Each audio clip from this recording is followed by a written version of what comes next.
और घंटे की आकार की बेल घंटी को भी दबा दें ताकि हमारे नए वीडियो आपको लगातार मिलते रहें।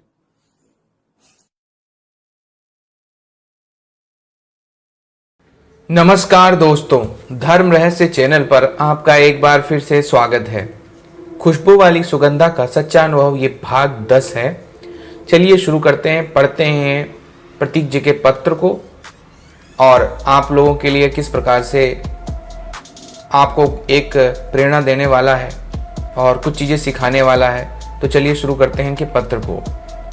प्रणाम गुरुजी। गुरुजी, सबसे पहले तो माता रानी का बारंबार धन्यवाद करता हूँ कि अब आपकी सेहत धीरे धीरे अच्छी हो रही है, क्योंकि गुरुजी जब धर्म रहस्य चैनल के कम्युनिटी पेज पर आपके एक सेवक श्रेष्ठ ने पोस्ट डाली थी कि गुरुजी की तबीयत ठीक नहीं है और कुछ दिनों तक कोई वीडियो नहीं आ पाएंगे, मैं आपके उन सेवक श्रेष्ठ को प्रणाम करता हूं जिन्होंने हमें सूचना दी। तो हम सभी साधक भाई बहन बहुत ज़्यादा परेशान हो गए थे, लेकिन माता का आपको आशीर्वाद है गुरुजी। माता ने आपको बेहोशी की अवस्था में भी दर्शन दिए और आयुर्वेदिक ज्ञान और सिद्धियां भी प्रदान की। एक लंबे अंतराल के बाद जब आपने अपना अनुभव बताया और जिस प्रकार आपने प्रारब्ध और कर्मफल का मर्म समझाया, उसकी प्रशंसा नहीं की जा सकती है। गुरुजी, सभी दर्शकों से माफी मांगना चाहता हूं क्योंकि इस बार सच में बहुत देरी हो गई पत्र लिखने में। दरअसल मेरी दादी की तबीयत बिगड़ गई थी। उनका ब्लड प्रेशर के साथ साथ शुगर भी बहुत बढ़ गया था और तेज बुखार के साथ चक्कर आने लगे थे, जिसके कारण घर वालों ने बस एक ही बात बार बार बोलनी थी कि अगर मुझे कुछ हो जाए तो मेरा अंतिम संस्कार प्रतीक के हाथों ही करवाना। लेकिन एक महीने जब मैं उनके पास रुका तब उनका आत्मविश्वास फिर से जगा और उनकी तबीयत भी ठीक हो गई। मैं पिछले एक महीने से अपने घर, अपने होम टाउन पे ही था और इसी कारण पत्र समय पर नहीं भेज पाया। गुरुजी, आपके चरणों को स्पर्श करके आपकी आज्ञा प्राप्त करते हुए आज का पत्र शुरू करता हूँ। गुरुजी, पिछले पत्र में भगवान शिव की पूजा विधि दर्शकों को बताई थी, जिसका अंतिम भाग यानी हवन की विधि आज बताने जा रहा हूँ। और जिस प्रकार सुगंधा ने मुझको हवन विधि समझाई थी, उसी प्रकार दर्शकों को समझाने का प्रयास करूंगा। गुरुजी, विधि को 10 भागों में बांट दिया है ताकि दर्शकों को समझने में कोई परेशानी ना हो और उन्हें याद भी रहे कि किस स्टेप के बाद कौन सा स्टेप करना है। पहला, कुंड की साफ सफाई। गुरुजी, आज के भौतिक जगत में बहुत सारी सनातन विधियां हैं जिनको पूरा सब लोग नहीं कर सकते। मैं जानता हूँ पिछले पत्र में कुछ दर्शकों ने कमेंट सेक्शन में कहा था कि ये विधियां हम नहीं कर सकते आज के परिवेश के कारण, अपनी जॉब के कारण, इसलिए मैंने पहले सोचा कि कुछ महत्वपूर्ण बातें बता दूं। पूरी विधि की जगह कुछ महत्वपूर्ण बातें सिर्फ लिखकर पत्र भेज दूं। लेकिन गुरुजी, जब सुगंधा से मैंने इस बारे में बात की तो सुगंधा थोड़ी सी नाराज हो गई।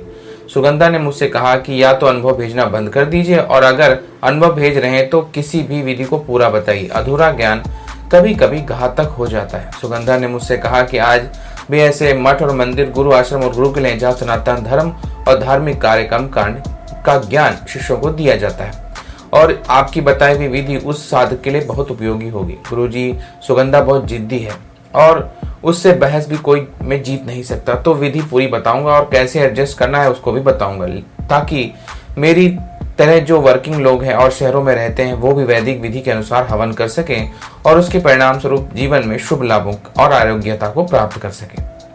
गुरुजी, सुगंधा ने अपनी मीठी और मधुर आवाज में मुझसे कहा कि प्रभु से प्रार्थना किए और जप को प्रभु के चरणों में अर्पित करने के बाद प्रभु परिक्रमा करके उनका साष्टांग प्रणाम करना चाहिए। तदनंतर अपने शरीर के ऊपरी भाग में वस्त्र आदि आवृत कर दाहिने हाथ में अर्ध पात्र लेकर मौन होकर आपको अग्निशाला में प्रवेश करना चाहिए और सबसे पहले उत्तराभिमुख होकर कुंड को देखें और कुशों के द्वारा कुंड की साफ सफाई कर लें। जरूरत पड़े तो थोड़ा सा जल छिड़ककर कुशों के द्वारा अच्छे से कुंड की साफ सफाई कर लेनी चाहिए। कुश एक प्रकार की घास होती है जो पूजा में उपयोग की जाती है और बड़ी आसानी से किसी भी पूजा सामग्री की शॉप पर यह मिल जाती है। गुरुजी, सुगंधा ने बताया कि जल छिड़कने का कार्य कवच मंत्र हूं से करना चाहिए तथा कुशों द्वारा साफ सफाई का जो है मंत्र वो अस्त्र फट से करनी चाहिए। अगर कुंड में पहले से जली हुई राख और घृत आदि जली हुई आहुतियां चिपकी हुई हैं जो कुश के द्वारा नहीं निकल रही, तो चंद्रहास से यानी तलवार से फट मंत्र का उच्चारण करते हुए चिपकी हुई राख को कुरेद कर निकाल लेना चाहिए। गुरुजी, मेरे पास तलवार तो नहीं थी तो मैंने सब्जी काटने वाला बड़ा चाकू खरीदा। विशाल मेगा मार्ट में उससे बड़ा चाकू और कोई नहीं था और मैं उसी चाकू से अपने हवन पात्र की साफ सफाई करता हूँ। सुगंधा हालांकि बहुत हंसी मेरे ऊपर मुझसे पूछते हुए कि, तो मैंने जवाब दिया कि फिलहाल यही मेरा चंद्रहास है। लेकिन सुगंधा ने अनुमति दी थी कि वैदिक रीति का पालन करते हुए तलवार की जगह बड़े चाकू का इस्तेमाल भी किया जा सकता है, लेकिन फिर उस चाकू का और किसी कार्य में इस्तेमाल नहीं करना चाहिए। उसे अपनी हवन सामग्री के साथ ही रख लीजिए। तत्पश्चात कवच से हूंक के कुंड का अभिषेक और अस्त्र मंत्र का फट से कुंड के आसपास की भूमि की सफाई कर लें। कुंड के उत्तर और दक्षिणी और पूर्व पश्चिम दिशा में कुश बिछाकर कई आसान या चौकियां लगा दें। सुगंधा ने मुझसे कहा था गुरुजी की कई देवताओं को निमंत्रण देना है। आगे इस हवन में उनके बारे में सुगंधा ने बताया। कुंड का सम्मार्जन उपलेपन कलात्मक रूप से कार्य कर देना चाहिए। गुरुजी, मंदिर, आश्रम या गुरुकुल में कुंड जमीन पर बना होता है, जिसके लेपन के लिए गोबर भी आसानी से उपलब्ध हो जाता है, मगर सिटीज में थोड़ी मुश्किल आती है। गुरुजी, मैं चूही में घोल कर अपने हवन पात्र में उसका लेप अंदर और बाहर कवच मंत्र पढ़कर लगा लेता हूँ। चूही अगर नहीं मिलती है तो चंदन को ही थोड़ा जल डालकर घिसकर पेस्ट बना लेता हूँ और हवन पात्र में अंदर और बाहर से लेप लगाकर अपने हवन पात्र को पवित्र बना लेता हूँ। और सुगंधा ने इस प्रकार अनुमति दे दी तो गोबर की जगह चंदन या चूही का उपयोग भी वैदिक ही है। मार्कर और कलर का उपयोग कर कुछ कलाकृतियां हवन पात्र के बाहरी भाग में बनाकर कलात्मक रूप से हवन पात्र को सुंदर बना लेता हूँ। गुरुजी, सुगंधा ने आगे बताया कि इसके बाद कुंड का त्रिसूत्री परिधान, अर्चन मंत्र, हुंग का उच्चारण करते हुए कुंड के उत्तर में 3 रेखा खींच के पूर्व की दिशा में एक रेखा खींच लेनी चाहिए और रेखा कुश से या त्रिशूल से खींचनी चाहिए। गुरुजी, मैं चाक और कुश को एक साथ पकड़कर ही रेखाओं को खींचता हूँ। बालकनी की फर्श पर 3 रेखा उत्तर की तरफ और 1 रेखा पूर्व की तरफ। दूसरी बात उन्होंने बताई, अग्निदेव का जन्म। सुगंधा ने अपनी मीठी और मधुर आवाज में कहा कि वागीश्वरी नमः, ईशाय नमः। ऐसा बोलकर वागीश्वरी देवी और ईश का आवाहन और पूजा करनी चाहिए। उसके बाद अच्छे स्थान से शुद्ध पात्र में रखी हुई अग्नि को ले आइए। गुरुजी, सुगंधा ने मुझसे कहा और पूछा कि मैंने कुछ दिनों पहले आपको शुल्क यजुर्वेद संहिता के कुछ मंत्र कंठस्थ करने को कहे थे, आपको याद कर लिए कि नहीं? मैंने कहा पूरे तो नहीं, लेकिन कुछ याद कर चुका हूँ। गुरुजी, सुगंधा थोड़ी दुखी हो गई थी मेरा जवाब सुन के। सुगंधा ने कहा कि क्रव्यात के अंशभूत त्रिविध अग्नियों को यानी और्दय अग्नि, ऐंदव अग्नि और बृहत अग्नि, तीनों अग्नि को एकत्र करने के लिए शुल्क यजुर्वेद संहिता के 35वें अध्याय में 19वें में जो है मंत्र पढ़ा जाता है। मैंने सुगंधा से कहा गुरुजी, दुखी मत हो, मुझे याद कर। क्रव्याद अग्नि प्रहिणोम दूरम कहते हुए मैंने सभी मंत्र सुगंधा को जो मुझको दिए थे मैंने सुनाए। तब सुगंधा खुश हो गई और सुगंधा ने अपनी मीठी आवाज में मुझसे कहा कि इसी मंत्र के उच्चारण पूर्वक क्रव्यात के अंशभूत अग्निकण को आप निकाल देना और त्रिविध अग्नियों को एकत्र करके ओम हूं वहीं चैतन्याय नमः का उच्चारण करके अग्नि बीज रंग के साथ जोड़ देना। गुरुजी, सुगंधा ने आगे कहा कि इसके बाद उस अग्नि को संहिता मंत्र से अभिमंत्रित करके तथा अमृतीकरण क्रिया के द्वारा अस्त्र मंत्र से सुरक्षित और कवच मंत्र से अनुगणित कर दीजिए और सबसे पहले उस अग्नि की पूजा करके कुंड के ऊपर 3 बार प्रदक्षिणा करके यानी 3 बार घुमा कर दिए कुंड में रख दे। सुगंधा ने मेरे सर पर हाथ फेरते हुए कहा गुरुजी, उस अग्नि को देखते हुए मन में ऐसा चिंतन करें कि भगवान शिव का बीज मंत्र है। ऐसा चिंतन करते हुए ध्यान लगाएं कि श्री वागेश्वर देव इस बीज को वागेश्वरी देवी के गर्भ में स्थापित किया है। इसके बाद दोनों घुटने पृथ्वी पर टेक कर कुंड में रखी हुई सौम्य सुकुमार अग्नि को प्रणाम करें। तत्पश्चात उस कुंड के नाभि देश में जहाँ अग्नि रखी हुई है कुशों के द्वारा परिसमूहन, परिधान, संभार, शुचि, आचमन, नमस्कार पूर्वक गर्भ अग्नि का पूजन करके उस गर्भज अग्नि के रक्षा के लिए अस्त्र मंत्र से माँ गौरी के पणिपल्लव हाथ में रक्षा सूत्र बांधे। उसके बाद सद्योजात मंत्र को पढ़ते हुए माता को और उनके पुत्र अग्निदेव को प्रणाम करें। गर्भाधान के उद्देश्य से हृदय मंत्र हृदयाय नमः से 3 आहुतियां दे और अर्ध पात्र से कुंड और माता की मूर्ति पर गंगा जल छिड़क दे होम फट। फिर गर्भ में पनप रहे शिशु और माँ की कुशलता के लिए तीसरे मास में होने वाले पुंसवन संस्कार की पूर्ति के लिए वामदेव मंत्र पढ़कर माता और अग्नि को प्रणाम करें और शीर से स्वाहा बोलकर 3 आहुतियां दे। उसके बाद अर्ध पात्र में भरे गंगा जल के कुंड और मां पर जल छिड़क कर दें। हुम फट बोले। तत्पश्चात छठे मास में होने वाले सीमांतोलन संस्कार की पूर्ति के लिए अघोर मंत्र पढ़कर माता और अग्नि को प्रणाम करे और शिखाए वशट बोलकर 3 आहुतियां दी। इसके बाद अर्ध पात्र में भरे गंगा जल के कुंड पर और मां पर जल छिड़क दे। हुम फट। तत्पश्चात पूर्ववत 10वें मास में होने वाले शिशु के जात कर्म और नरक कर्म की पूर्ति के लिए तत्पुरुष मंत्र पढ़ते हुए माता और नवजात शिशु अग्नि को प्रणाम करें। अर्धे पात्र के जल से छींटा मारकर गर्भ मल को दूर करने वाला स्नान और अभिषेक नवजात शिशु अग्नि को करवा दे एवं तत्काल हृदय मंत्र जपते हुए माता के हाथ में स्वर्ण बंधन करके सूतक की निवृत्ति के लिए अस्त्र मंत्र बोलकर मां गौरी और उनके पुत्र अग्निदेव को गंगा जल छिड़क कर अभिषेक कर दे। होम फट। तत्पश्चात शंखनाद करके मृत्युलोक से लेकर स्वर्गलोक और वैकुंठ तक समस्त सृष्टि को बता दें कि अग्निदेव का जन्म हो चुका है और कुंड में जल रही उस सौम्य अग्नि की मनमोहक शमी को हृदय में उतार ले। गुरुजी दर्शक गण चाहे तो गाय के गोबर से बने उपलों को बर्नर से जलाकर कुंड में रख सकते हैं और हवन में उपयोग होने वाली पवित्र लकड़ियां डालकर हाथ की पंखी से हवा देकर अग्नि प्रज्वलित कर सकते हैं तथा अग्निदेव की जन्म विधि से पूरी हो जाएगी। मैं भी ऐसा ही करता हूँ, लेकिन सुगंधा का तरीका बहुत अलग है अग्नि प्रज्वलित करने का। गुरुजी वो बस कुंड के सामने बैठती है, दोनों हाथ जोड़कर ऊपर आकाश की ओर देख कश्यप एक बार बोलती है गुरुदेव और कुंड में अग्नि अपने आप प्रज्वलित हो जाती है। सभी देवताओं को इसके बाद निमंत्रण दें। गुरुजी सुगंधा ने मुझसे आगे कहा कि कुंड के आसपास अस्त्र मंत्र के उच्चारण पूर्वक कुशों द्वारा साफ सफाई कर ले। गुरुजी जो साधारण मेत्र टाइल्स और फर्श पर रहते हैं वो झाड़ू पोछा लगा सकते हैं, मैं भी लगाता हूँ। जो साधागण गुरुकुल या गुरु आश्रम की पवित्र भूमि पर निवास करते हैं वो कुशों द्वारा कुंड के आसपास की भूमि पर ताड़न और मार्जन कर लें, फिर हुम का उच्चारण करके भूमि को जल से सींच लें, इससे धूल बैठ जाती है। तत्पश्चात कुंड के समीप मेखलाओं पर अस्त्र मंत्र से उत्तर और दक्षिण दिशाओं में पूर्व की ओर और पूर्व और पश्चिम की दिशाओं में उत्तर की ओर कुशाओं यानी कि घास को बिछा दे। कुशा अगर कम हो तो थोड़ी थोड़ी कुशा रखकर उसके ऊपर आसन या लकड़ी की बनी हुई चौकी रख दे। सुगंधा ने मुझसे कहा गुरुजी की हवन की पूर्ति के लिए हृदय मंत्र से 8 दिशाओं में आसन विशेष स्थापित करना चाहिए।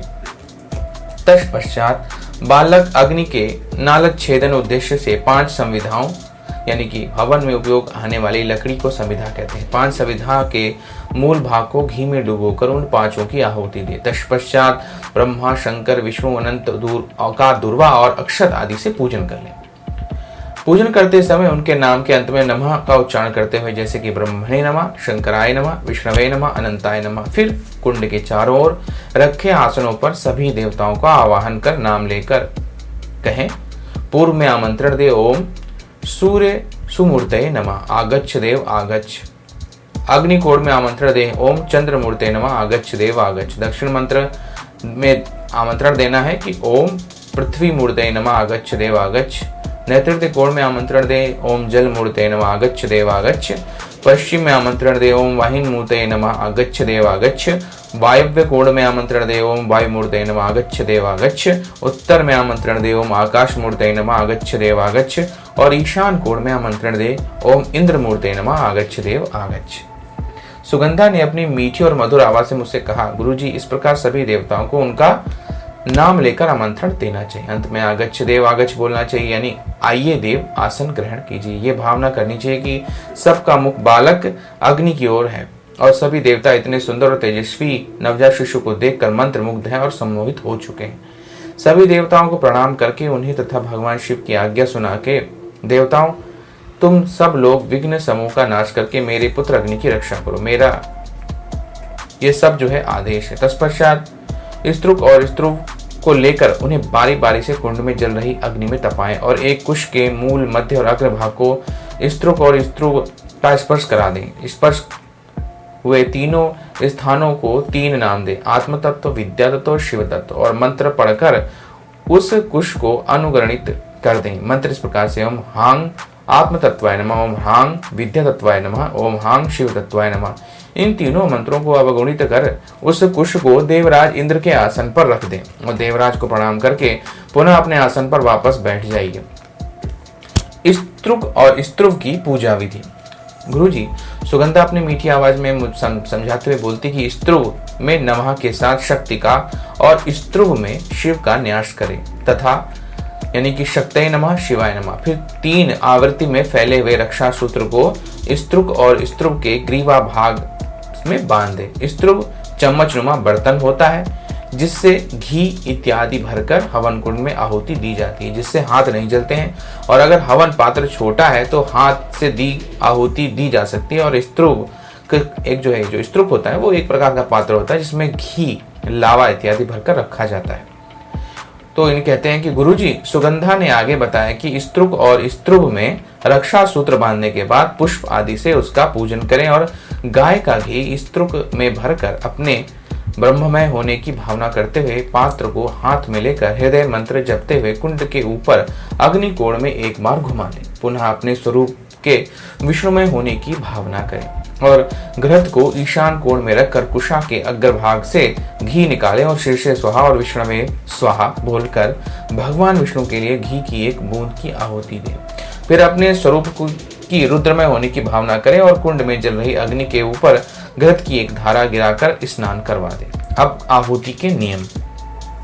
गुरुजी, इस विधि को करने में मैंने सुगंधा को बहुत परेशान किया था और सुगंधा ने परेशान होकर मुझसे कह दिया था कि आप मत किया कीजिए हवन, मैं कर दिया करूंगी। मेरे इतना समझाने के बाद भी आप समझ नहीं रहे। गुरुजी, सुगंधा ने संस्कृत में जिस प्रकार लिखवाया था आहुति देने का नियम, उसको हिंदी में ट्रांसलेट करने के लिए मुझे संस्कृत टू इंग्लिश और संस्कृत तो हिंदी डिक्शनरी भी खरीदनी पड़ी। इसके अलावा कई लाइब्रेरी में बैठकर पुराणों और उपनिषदों पे रिसर्च भी करनी पड़ी। फिर भी मुझे आहुति देने के ये नियम समझ में नहीं आए। लेकिन जब सुगंधा हवन करने बैठी और मैंने उसे ये विधि करते देखा तब खुद पर इतना क्रोध आया कि मैं कितना बेवकूफ हूँ जो इतनी छोटी सी बात भी नहीं समझ पा रहा था। और मैंने सुगंधा को कहा कि आपको सवेरे आने की जरूरत नहीं, मैं अब कर लूंगा, मैं समझ गया हूँ। और सुगंधा ने हंसते मुझसे कहा था कि कल सवेरे देखती हूँ कितना समझ गए हैं आप। लेकिन अगले दिन पूरा हवन मैंने अकेले किया, वो भी सुगंधा के बिना पूछे। तब सुगंधा बहुत खुश हुई थी। गुरुजी, सुगंधा ने अपनी मधुर आवाज में मुझसे समझाते हुए कहा था कि फैलाए हुए अंगूठों से तर्जनी तक की लंबाई को प्रादेश कहते हैं। प्रादेश बराबर लंबे 2 कुशों को अंगूठे और अनामिका इन 2 अंगुलियों से पकड़कर अस्त्रमंट फट के उच्चारण पूर्वक अग्नि के ऊपर घृत को प्रवाहित करें। इसी प्रकार हृदय मंत्र नमः का उच्चारण करते हुए भी अग्नि के ऊपर घृत को प्रवाहित करें। अग्नि की तेज आंच से दोनों हरे कुशों को दग्ध हो जाने या लगभग जलकर सूख जाने के बाद फट के उच्चारण पूर्वक दोनों को पवित्र कर दें। एक कुश में गांठ लगा दें और दूसरे कुश के अग्रभाग को अग्नि में जलाकर गांठ लगे कुश को निराजना यानी आरती करके जले हुए कुश को कुंड में डाल दें और गांठ लगे कुश को नारायण स्वरूप मानकर ऐसी प्रार्थना करें कि हे दया सागर, हे भक्तवत्सल नारायण, जिस प्रकार आप जगत के कण कण में विद्यमान हैं, सृष्टियां आपके भीतर हैं, प्रभु आप सृष्टियों के भीतर हैं। आपके एक अंश को अग्नि को समर्पित कर चुका हूं प्रभु और आपके इस अंश को अपनी हवन सामग्री में मिलाना चाहता हूं प्रभु, जिससे कि मेरी हर आहुति आपसे ही शुरू हो और आप में ही समाप्त हो और फल स्वरूप मुझे अनंत की प्राप्ति हो सके। प्रभु, मुझे शिव की प्राप्ति हो सके। ऐसा कहकर उस गांठ लगे घृत वाले कुश के पात्र में डाल दें तथा अग्नि और हवन सामग्री दोनों को नारायण स्वरूप बनाने के पश्चात घी में 2 पक्षों तथा ईड़ा आदि 3 नाड़ियों की भावना करके उस पात्र में रखे घृत को प्रणाम करें। सुगंधा ने मुझसे कहा, गुरुजी कि अब हवन की सारी तैयारी हो चुकी है, लेकिन हवन प्रारंभ करने से पहले एक देवी के बारे में जानकारी आवश्यक। उनका नाम है स्वाहा। सुगंधा ने मुझसे कहा कि आपको याद होगा कि भगवान शिव की पूजा सिखाते समय आपको सरलीकरण सिखाने के बाद नमः, स्वाहा और स्वधा को प्रणाम करने को बोला था। मैंने कहा हाँ सुगंधा, मुझे याद है, मैंने रोज स्वाहा को प्रणाम करता हूँ। सुगंधा ने कहा, गुरुजी की स्वाहा और कोई नहीं अग्निदेव की पत्नी है और आपको आहुति डालते समय स्वाहा का उच्चारण करना सीखना है। इस नियम को बिना जाने हवन पूर्ण नहीं माना जाता है। सबसे पहले मंत्र पढ़ते हुए स्तृप के में रखे हुए घृत के स्तृप में निकाले, फिर स्वा के उच्चारण पूर्वक स्तृप में जो आहुति है वो अग्नि में डाले और हाँ बोलते हुए स्तृप में बचे घी को पात्र विशेष में छोड़ दें, अर्थात स्वाहा बोलते हुए दोनों कार्य करें। अग्नि में हवन और बचे हुए शेष का पात्र विशेष में प्रक्षेप करें। सुगंधा ने मुझसे कहा, गुरुजी की इस प्रकार आहुति देने से एक लय बनती है जो कि अत्यंत महत्वपूर्ण है। मंत्र और अग्नि के तेज का समभाव होना अत्यंत आवश्यक है। जब चाहे कोई भी विपत्ति क्यों ना आ जाए, चाहे प्रलय क्यों ना आए, ये लय नहीं टूटनी चाहिए। शिव पूजा के अंगभूत होम की विधि।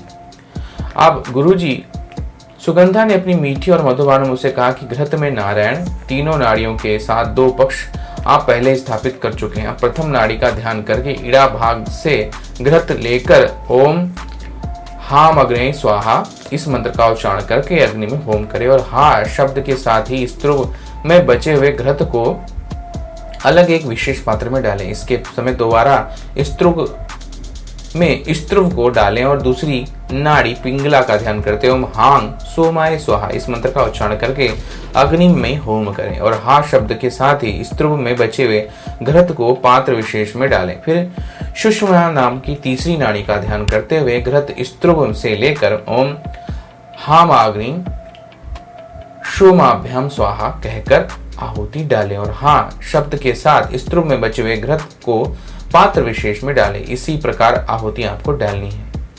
सुगंधा ने मुझसे कहा, गुरुजी मैंने सुगंधा से पूछा कि ये जो पात्र में आहुति के बाद घृत इकट्ठा हो रहा है इसका क्या करना है। सुगंधा ने कहा, वो आप किसी भी उपयोग में ला सकते हैं, बस कुंड में मत डालना उसे।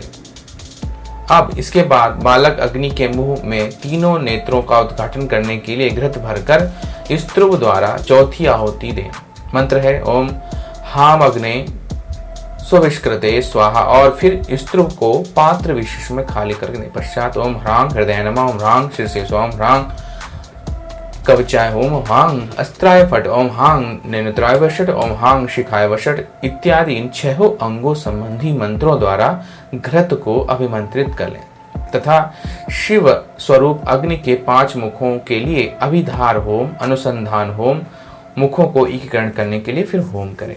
अभिधार होम ओम हांग सद्धो जाताय स्वाहा, ओम हांग वामदेवाय स्वाहा, ओम हांग ईशानाय स्वाहा, ओम हांग अघोराय स्वाहा, ओम हांग तत्पुरुषाय स्वाहा इन 5 मंत्रों द्वारा सद्योजात आदि 5 मुखों के लिए अलग अलग क्रमशः घृत की एक आहुति दें। यही अभिधार होम कहलाता है। अनुसंधान होम जो होता है वो उसके बारे में कहा गया है कि इस होम को करने के लिए 2-2 मुखों के लिए एक आहुति दी जाती है। अर्थात इस होम को संपन्न करने के लिए ओम हांग सद्योजात वामदेवाभ्यम स्वाहा, ओम हांग वामदेवा अघोराभ्यम स्वाहा, ओम हांग अघोर तत्पुरुषाभ्याम स्वाहा, ओम हांग तत्पुरुष शेषनाभ्याम स्वाहा। और फिर इसके बाद तीसरा है मुखार विधार एकीकरण होम।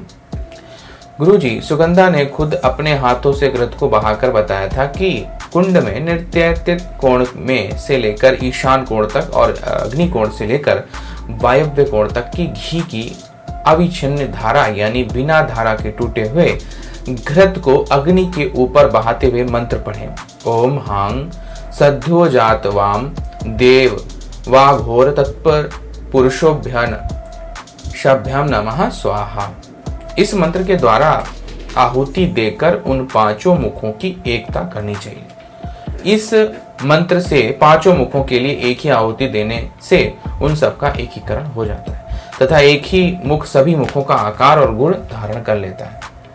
अब 7वां है जगत पिता के पुत्र का नामकरण। गुरुजी सुगंधा ने अपनी मीठी और मधुर आवाज में मुझसे कहा कि इसके बाद कुंड के ईशान कोण में अग्नि की पूजा करके अस्त्र मंत्र यानी ओम ह्रांग अस्त्राय फट से 3 आहुतियां देकर अग्नि का नामकरण करें। हे अग्निदेव, तुम सब प्रकार से ही शिव हो। जिस प्रकार शिव के दर्शन हो जाने मात्र से सारी मिथ्या, सारी माया एवं जन्म जन्मांतर के पापों का नाश हो जाता है, उसी प्रकार तुम्हारे स्पष्ट मात्र से सारी मिथ्या, सारी माया और जन्म जन्मांतर के पापों का नाश संभव है, इसलिए तुम्हारा नाम शिव है। इस प्रकार नामकरण करके नमस्कार पूर्वक पूजित करते हुए बालक अग्नि के माता पिता वागीश्वर देव और वागीश्वरी देवी यानी शिव और शक्ति का अग्नि में विसर्जन कर दें। अगर हवन में जगत माता गौरी और जगत पिता शिव की मिट्टी की मूर्तियां बनाई थी तो कुंड में उन्हें प्रणाम कर प्रवाहित कर दें और अगर नित्य पूजा करने की मूर्ति हवन में रखी है तो मां के हाथ से सूतक की निवृत्ति और रक्षा के उद्देश्य से बांधे गए रक्षा सूत्र एवं मंत्रों को उतारकर अग्नि में प्रवाहित कर दे और हुम फट के उच्चारण पूर्वक माता पर जल छिड़क कर माता शक्ति और पिता शिव को दंडवत प्रणाम कर लें। तत्पश्चात शिव और शक्ति के लिए पूर्णाहुति देनी चाहिए तथा यज्ञ तथा शिव का अपने साथ नाड़ी संधान करके अपनी शक्ति और सामर्थ्य के अनुसार जगत पिता शिव के मूल मंत्र का दशांश होम करना चाहिए। 8वीं चीज है हवन सामग्री और मात्रा का निर्धारण। गुरुजी अब तक लिखते हुए मेरे हाथ जवाब दे चुके थे। दरअसल पत्र 7वां यानी भगवान नारायण की पूजा विधि, महादेव की पूजा विधि, हवन और माता की पूजा विधि सुगंधा ने एक ही दिन बताई थी। सुगंधा ने मुझसे कहा था कि क्या हुआ, थक गए? मैंने कहा सुगंधा अब बस करो, बाकी कल बताना। अब मेरी कलाई दर्द होने लगी लिखते लिखते। वो भी संस्कृत, हिंदी या इंग्लिश होती तो किसी तरह पेन घसीट कर लिख लेता। सुगंधा ने मेरी कलाई पकड़ी गुरुजी और मेरा सारा दर्द गायब हो गया। और सुगंधा ने हंसते हुए कहा कल नहीं, आज और अभी। सुगंधा ने अपनी मधुर आवाज में मुझसे कहा कि मधु का एक कर्ष यानी 16 माशा एक आहुति में डालना चाहिए। गुरुजी मैंने सुगंधा से कहा कि ये माशा क्या होता है? सुगंधा ने हंसते हुए मुझे समझाया कि धान समझते हैं आप? मैंने कहा हाँ, चावल को धान कहते हैं। सुगंधा ने कहा गुरुजी की 4 धान की एक रत्ती होती है और 8 रत्ती का एक माशा होता है, 12 माशा का एक तोला होता है और 5 तोले की एक छटाक और 16 छटाक का एक सेर होता है और 5 सेर की एक पंसेरी पसेरी जिसे कहते हैं वो होती है। मैंने सुगंधा से कहा मैं समझ गया, 16 माशे यानी 12 माशा का एक तोला होता है तो लगभग एक तोले से थोड़ा सा ज्यादा, एक तोला और 4 माशा जितना। सुगंधा ने हंसते हुए कहा बिल्कुल सही। सुगंधा ने मेरे सर पर हाथ फेरते हुए कहा गुरुजी की दही की आहुति की मात्रा 1 सितोही। गुरुजी मैंने सितोही शब्द लिखकर जैसे सुगंधा की तरफ देखा, सुगंधा बोल पड़ी हंसते हुए आम की गुठली देखी है? बीच से आम की गुठली फाड़ने पर जितना दही उसमें आ सकता है उसे 1 सितोही बोलते हैं। दूध की आहुति मान 1 पसर यानी जितना आपकी हथेली में आ सकता है और जमीन में गिरना नहीं चाहिए, उसको 1 पसर बोलते हैं। गुरुजी मैंने सुगंधा से पूछा कि दूध तो पवित्र चीज है, फिर इतना कम क्यों? सुगंधा ने कहा गुरुजी वो इसलिए कि दूध जब जलता है तो उससे बहुत दुर्गंध तेज होती है, इससे वैदिक रीति से दूध का मान 1 आहुति में मात्र 1 पसर ही रखा गया है। गुरुजी इसके बाद सुगंधा ने बताया कि लावा का मान आपकी मुट्ठी के 1/3 भाग जितना यानी 1 मुट्ठी लावा लेकर उसके 3 भाग दें और 1 आहुति में फिर 1 भाग को स्वाहा कहते हुए डालें। फल फूल पत्तों की आहुति उनके अपने आकार के अनुसार ही दी जाती है, यानी छोटा हो या बड़ा 1 आहुति में पूरा 1 फल फूल या पत्ता देना चाहिए, उसे खंडित नहीं करना चाहिए। अन्न की आहुति का मान आधा ग्रास है। गुरुजी मैं सुगंधा से पूछता उससे पहले ही सुगंधा ने बता दिया कि आप भोजन करते समय निवाला जितना बड़ा खाते हैं उसका आधा सुगंधा ने बताया। सुगंधा ने आगे बताया किशमिश, काजू, बादाम इत्यादि इनकी एक बार में 5 की संख्या में आहुति देनी चाहिए। ईख यानी गन्ने की आहुति का मान 1 पोर है।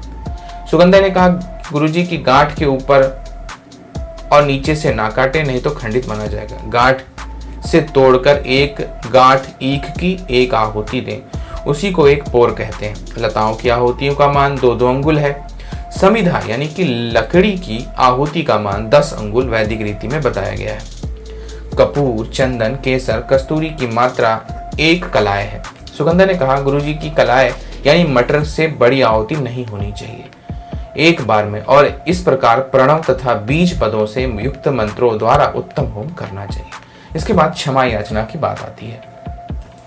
गुरुजी सुगंधा ने अपनी मीठी और मधुर आवाज में मुझसे कहा कि घृत से भरे हुए स्तृक के ऊपर अधोमुख स्तृक को रखकर स्तृक के अग्रभाग में फूल रख दें, फिर दोनों हाथों में शंख जैसे पकड़ते हुए उसी मुद्रा से पकड़कर अपने आसन से उठकर खड़े हो जाएं। स्तृक और स्तृक के मूल भाग को नाभि से टिका दें।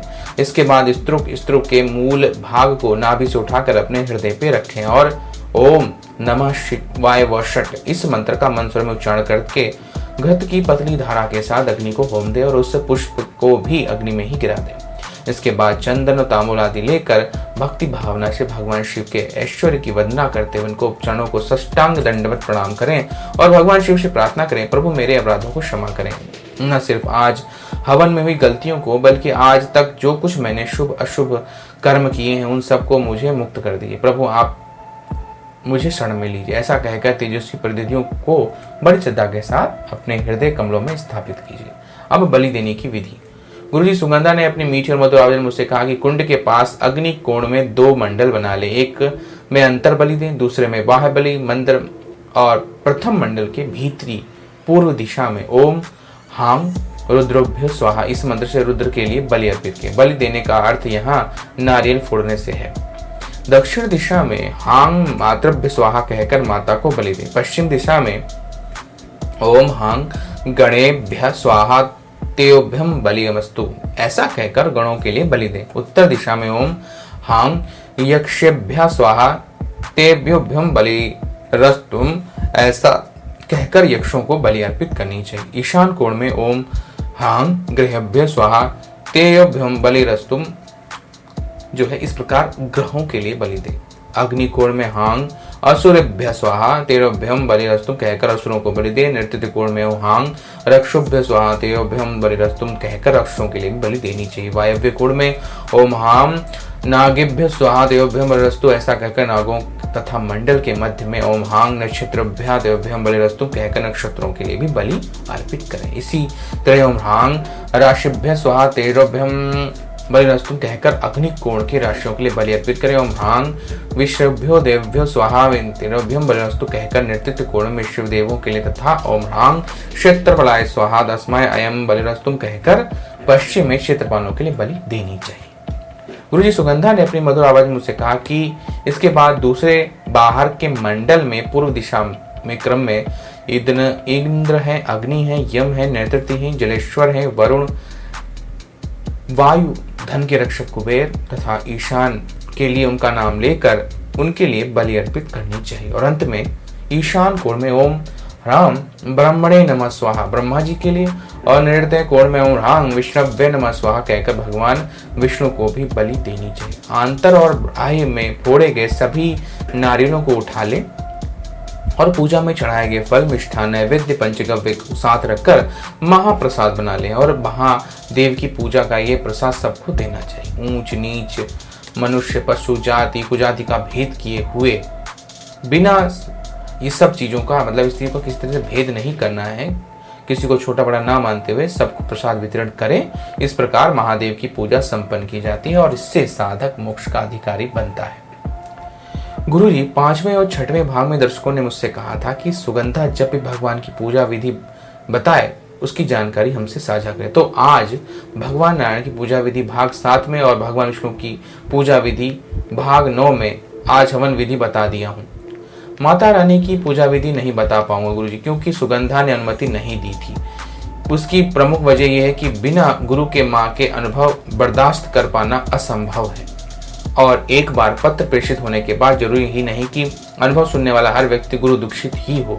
इसलिए मैं पुनः निवेदन करता हूं कि सभी दर्शकों से कि गुरु बनाकर ही माता की पूजा विधि आप अपने गुरु से लीजिए और भगवान नारायण और भगवान शिव की पूजा विधि अगर साधारण अपनाना चाहते हैं तो सबसे पहले अपने गुरु जी से अनुमति जरूर प्राप्त कर लीजिएगा। गुरु की अवहेलना कभी भी नहीं करनी चाहिए। गुरु का स्थान ब्रह्मा विष्णु महेश से भी ऊपर माना गया है। गुरु से अनुमति मिलने के बाद ही किसी भी नियम या विधि को जीवन में उतारना चाहिए।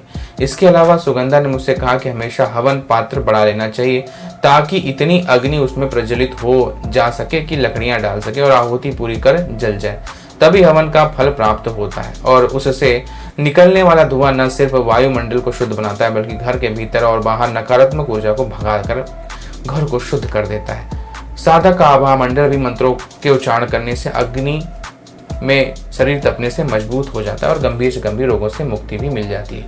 गुरुजी, माता से आपकी उत्तम सेहत की प्रार्थना करता हूँ और आपके चरणों को स्पर्श करता हूँ और आशीर्वाद प्राप्त करते हुए आज का पत्र यहीं पर समाप्त करता हूँ। माता रानी की जय हो। माता रानी सबका कल्याण करें। तो देखिए, इस प्रकार से यहाँ पर इन्होंने अपने पत्र को समाप्त किया है महत्वपूर्ण जानकारियां देने के साथ में। वैदिक रीति में इसी प्रकार से साधनाएं की जाती थी। हालांकि इस तरह की विधि करने के लिए आपको बहुत ही अधिक प्रकांड विद्वान भी होना पड़ेगा। यही आजकल की सबसे बड़ी समस्या है कि इतना अधिक विधिवत तरीके से करने के लिए लोग तैयार नहीं हो पाते हैं और इतना समय भी लोगों के पास नहीं, एक बहुत बड़ी समस्या है। लेकिन ज्ञान होना बहुत ही आवश्यक है ताकि हमसे कोई कमी ना रह जाए। तो ये था इनका अनुभव। अगर आपको ये पसंद आया है तो अगर इसके संबंध में आप पढ़ना भी चाहते हैं तो आप मेरी वेबसाइट पे या फिर धर्म रहस्य ऐप पे जा करके इस चीज़ को पढ़ भी सकते हैं, ताकि आपको समझने में आसानी हो कि जो कुछ मैंने कहा है वो किस प्रकार से लिखा जाएगा या उन मंत्रों के उच्चारण में कोई गलती ना हो। अगर आपको ये पोस्ट और वीडियो पसंद आया है तो लाइक करें, शेयर करें, सब्सक्राइब करें चैनल को अगर चैनल पर नए हैं तो। आपका दिन मंगलमय हो। धन्यवाद।